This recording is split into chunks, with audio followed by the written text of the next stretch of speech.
Okay, so over the past few hours, I've simmed up to the end of 2021. So I'm just going to show you guys what how this team's been doing. I haven't really made very many moves since the end of the last video. I've been sort of sending people up and down between uh, the NHL and the minors, sort of as I saw fit. I did make one trade. If you remember from the last video, I signed Drieger and Halak to be my goalies. And Halak had a bad start to the season. I think it was only a couple of games, but my third guy, because Halak started the season injured, so where is he? Coronar started, and he's got an 887 now. He doesn't have the best attributes, but he had a really nice start to the season. So I was like, and given the fact that, well, while I'd like to be more or less competitive, I don't mind finishing very low in the standings. I decided I would give this guy a shot as my backup. Um, he was doing well for a while, and I just sort of had Halak sitting there as the third string. And instead of waiving him, I saw what I wanted to go see what I could get for him. So I traded him for a fourth-round pick, which is basically a free fourth because I signed him in free agency. So it's whatever. Yeah, Coronar since then has been getting lit up by some good teams, but I just point that out because that's the one trade I made, Halak for a fourth. And so Chris Drieger has been good. He has good numbers. He's got a 912, despite the fact that the team is awful. And the team, I mean, we are obviously not as bad as last year. We've got some players that have sort of been cobbled together. A 352 points percentage, 13, 26, and 5. Remember that we had like 3 or 4 wins in the entirety of last season. And overall in the standings, we're here. So we're bad. We're bad enough that, we're going to have lottery chances, but we are sort of not as embarrassingly terrible as last year. And sorting by the stats, Meyer and LeBanc have been good. I've been expecting them to. I still have Erik Karlsson. He's been having a good season. He's hurt right now, but he's been doing well. And one reason why I wanted to keep him is I've been pairing him up with Simon Edvinsson, who's the guy I picked second overall. So I'd like for Edvinsson to have a very good partner. And Edvinsson's been all right. 709 AVR. It could be higher, but of course, he is an 18-year-old defenseman playing on the first pair in the NHL on a really terrible team. So I'll take that. And some of the guys I brought in, Sundqvist, who he wasn't even a free agent signing, actually. He was a guy I claimed off waivers last season. And one thing that I've thought about doing is just claiming a bunch of guys off waivers and then trying to trade them. The problem with that is I think once you claim a guy off waivers, it's very unlikely that you are able to flip him to an AI because they're like, okay, this guy's been on waivers, so why am I trading for him? He has 19 points in 41 games and a 720 AVR, which is very decent considering especially he was on the fourth line at varying points in time as well.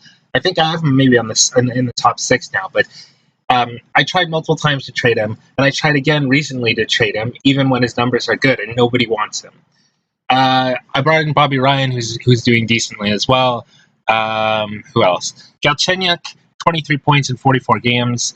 He's doing all right. Bugstad is okay. Krejci has a terrible AVR, but he is sort of a bottom 6 center, so that sort of comes with the territory for bottom 6 players. And then there are sort of the guys that I've been going up and down between the NHL and the AHL, like Malevsky. I didn't know who this Shakovich guy was. I didn't think really anything of him, but he's been having a great season. And yeah, Noah Gregor has been competent. Ryan Merkley had a not very good start to the season, but he's been okay. I have him in the top 4. I'm hoping that he is a part of this team's future. 21 years old with kind of nice looking attributes. And what else is there? Oh yeah, Eklund. I started Eklund up in the NHL, and I tried to play him as high in the lineup as possible, but he really struggled in the NHL, so I sent him down. He was struggling in the AHL at first, but it looks like 15 points in 22 games. He's been playing on the first line in, not San Jose, but San Jose. He's been playing on the first line for the Barracuda. I'm looking for some improvement out of him. And, I mean, I won't check in on all of these prospects. By the way, I signed one of my scouts I made into my assistant general manager, just so I hopefully get a more accurate reading of these top prospects. And this guy, Jan Cerny, yeah, he was one of the guys that I signed as a scout earlier. So he's got 19 in judging player ability and 20 in judging player potential. So I'm hoping that And I've still got Bernhard and Crisp are good scouts, actually. Make one of them my head scout. Yeah. They're both 19 and 20. Okay. Let's make him my head scout. And as far as I said, I was going to look for some coaches. Normally in online leagues, I'm used to there almost always being a lot of coaches and assistants available. I could barely find any. I think I hired one assistant, but it was very hard to find. So I might have to. Maybe I missed like the point where all of the coaches were available and they got snapped up. I might have to wait until next offseason. And like I said, it's not a huge deal. Obviously, this team is not good. I would like good coaching because I assume that helps with player development. But I mean, my coaches are okay. They're not good, as in you're probably not going to win a cup with this coaching staff, but that was never the plan for this season anyways, of course. So I'll look again. I've been checking periodically. I haven't really found much of anything, but I'll check again next offseason. Okay, so I'm not sure I have much else to say at this point in time. But yeah, we've got, as far as the people we drafted with all our picks, we have Eklund in the AHL. We have Edvinsson playing first pair in the NHL, and the rest of the guys I didn't think they were ready for the NHL, so they're in juniors or wherever it is that they are, Europe or college or whatever. So yeah, that's all for now, so I'm going to sim further ahead. Okay, so I've simmed ahead. We're now at the trade deadline, which is... Well, we're not at the trade deadline, but the thing is we don't have any more games up until the trade deadline because 2022 is an Olympic year. And speaking of the Olympics, believe it or not, we have a few players in the Olympics. We have Krejci, who we signed in free agency, playing for Czechia. He hasn't had that good a season, so I presume that's like a reputation leadership pick. We have Erik Karlsson, who, for the team that he's on, has had a good season. And we have Timo Meier, who is one of our best players playing for Team Switzerland. And he's also hurt. We also had Leon Bergman on the German team, but he got hurt and then he got cut from the team or something. So that's unfortunate. As far as trades that I've made, first I'll show you our league position. So we're in last in the conference, which isn't surprising. In the overall standings, we're last now. When I checked before, Florida was out tanking us, which was surprising because Florida still have Huberdeau, they still have Barkov, they still have Ekblad and whomever else, and they have Bobrovsky. I assumed if Florida was doing that badly, their goalies must be awful. But Bobrovsky was not doing great, but he was competent. So I don't know what's going on in Florida. I didn't check in that much detail, but we are out tanking Florida now. Our roster is basically just kind of random pieces cobbled together at this point. So it's not surprising that we're last in the league. However, actually, trading Halak, who I signed to be our backup, and playing Coronar instead, it turned out that was a genius tanking decision because Coronar sucks. He had a good start to the year, and now he's just doing awful. He's got an 872. We lost a game to the Rangers, something like 11-3. I don't remember how many of those goals Coronar was in for and how many... I think the other thing was Drieger was hurt at one point, so I had to call up another guy. I think his name was... his first name started with a Z and his last name was Edmund. So I had to call him up. So we had a very questionable patch of goaltending. I sort of made a half attempt to acquire a backup goalie, but nobody seemed to be interested in giving me their backup or third goalie if they were halfway decent at all. I didn't try that hard. I bet I probably could have acquired someone if I wanted to, but I figured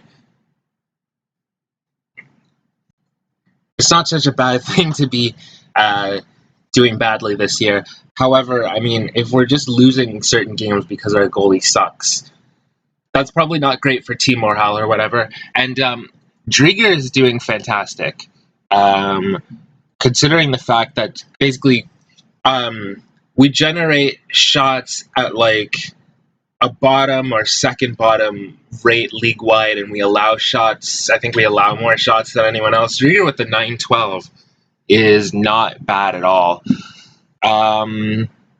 Okay, so as far as I think I only made one trade. I made a bunch of attempts to acquire a goalie, but those were sort of like half-assed. Teams told me to fuck off, and I fucked off. But I traded, what's his name? I traded Noah Gregor to the Rangers for a couple picks. The thing is, like, it's the trade deadline, right? And I should be selling off assets, but I don't want to, like, I still have to ice a roster, and the problem is the majority of our prospects are not in the AHL ready to be called up, but the majority of our prospects who we drafted in the last draft are still with their junior teams or in Europe or wherever, so they're not easily accessible to us right now. So if we trade, like, Bobby Ryan, Bjugstad, Galchenyuk, people like that, assuming that there is enough interest that I actually get decent value for them, who do I replace them with? I replace them with shitter AHLers, and we don't have nearly as many picks as we did in the previous draft, but we do have picks. We've got 2 firsts, 3 seconds, and so on, and a lot of fourths. So, like, if I go to the trade market and I'm like, hey, I've got Nick Bjugstad, like, they're probably going to say, all right, I'll give you a third and a fourth. I have thirds and fourths. I have people that I drafted in the third and fourth round from last year. Okay, so as far as the individual players on our team, Edvinsson is still doing all right. I think his AVR has even improved since last time. Carlson was hurt for a bit as well, so he had to, like, be stuck on the... Not be stuck, but he was on the first pair with, not Carlson, with, like, Mario Ferraro or somebody. And he did okay. I brought William Eklund back up. He had a decent stretch of 3 points in 4 games, and then he cooled off a little bit. I noticed that he wasn't getting very much ice time, so I adjusted our power play units. So Eklund is now on the his first line on the first power play unit, and I also adjusted the defense. I made for some reason Edvinsson and Carlson weren't on our first power play unit, so I made Edvinsson and Carlson our first power play unit. So as far as the guys, so Eklund, I'm not sure what I'm going to do with. Like, I've been sort of bringing him back and forth between the AHL and the NHL. He does well in the AHL. He struggles a bit in the NHL, and I'm hoping that improves going forward. So as far as the guys that we signed in the offseason, Chris Jagger is doing well. Bobby Ryan is doing pretty well. So the thing is, like, some of these players I would like to keep going forward, because, I mean, we've got the cap space to basically re-sign whomever we want, and we don't necessarily have a need for draft picks. Nick Bjugstad has been the first line center at times, so, like, his numbers are going to be somewhat inflated by playing with Meyer and LeBanc and getting the ice time that he does on the first line. He's also injured for a bit, and Bjugstad has been our first line center when I've not been trying to put Eklund there. He's been all right. I could try to sell him. I could also try to keep him. Ivan Chekhovich. I didn't know who this guy was, but he's been a very pleasant surprise. He's been doing pretty okay. And, like, okay, as far as, like, the team is awful. As far as, like, 7 AVR is usually the cutoff for, like, an average player. On this team, if you're average, that's fantastic. David Krejci has struggled a bit. He's old. He's on a 1-year contract. I probably will not be bringing him back. I'll be looking for, his physical stats. I'll be looking for another guy, another center in free agency this offseason probably. Lickfeld I just called up. Samela has been whatever. I keep trying to sell Samela, but it's not been happening. Nobody wants him. Who else? Estero, he's been whatever. We've been keeping him on the bottom pair. Ferraro has been a bit disappointing, although I won't judge people too harshly on bad performances this year, because it's not been good all around. Galchenyuk's been all right. I've sort of been going up and down the lineup. Like, I started him out in the top 6, I think, and then when certain younger players I felt had earned their opportunity in the top 6, I moved them up. So Galchenyuk, I think, has been killing on the 4th line. Sundqvist, our waiver claim, has been all right. So, as far as, like, who I want to sell, let me just check who is on an expiring contract. Because some of the people that I signed in free agency, I signed to multi-year contracts. But with Bobby Ryan, I think Bobby Ryan, I could. Anyway, I haven't been messing with their statuses yet. I've just sort of been giving them what they wanted, but I have been sort of altering the lines and so on. So as far as this goes, Blickfeld is probably not going to want very much, so we can bring him back. Mario Ferraro, I think last time I already went through these sort of once, and I offered contracts to people who wanted them. I think he didn't want to negotiate last time. Oh no, that's right. He wanted that amount, which I felt. Well, he hasn't had a great season, and I'm willing to give him the benefit of the doubt of being on a terrible team. But I will qualify him, and then we will, I suppose, discuss this again in the offseason. So, I need to. How do I do this? Yeah, there we go.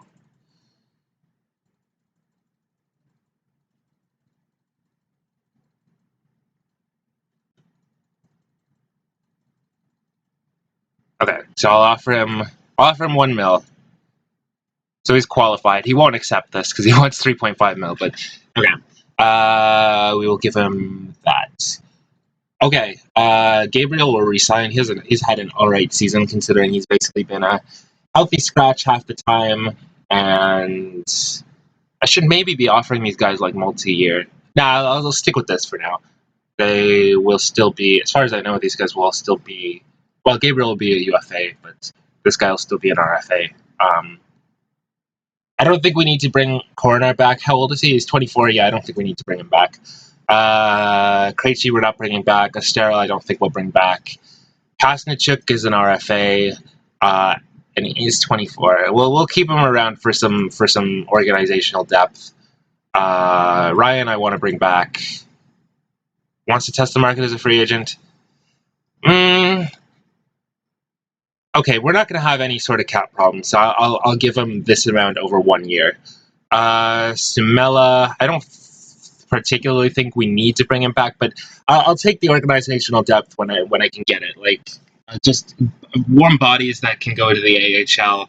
I'm willing to keep on my roster. And as far as I try to the expiring players that I decided I was not going to bring back, such as David Krejci and Jordan Extero. Nobody wanted them. Nobody was willing to give me anything for them. So I'm pretty sure I could get something for people like Ferraro or Bobby Ryan, but these are people who I want to look into keeping. So I think this is what I'll do as far as the trade deadline goes. Not a very busy season as far as trades, but we sold so aggressively last time that there's not necessarily that much to do. Okay, so I think that'll be it for this time, and I will continue simming forward and get back to you.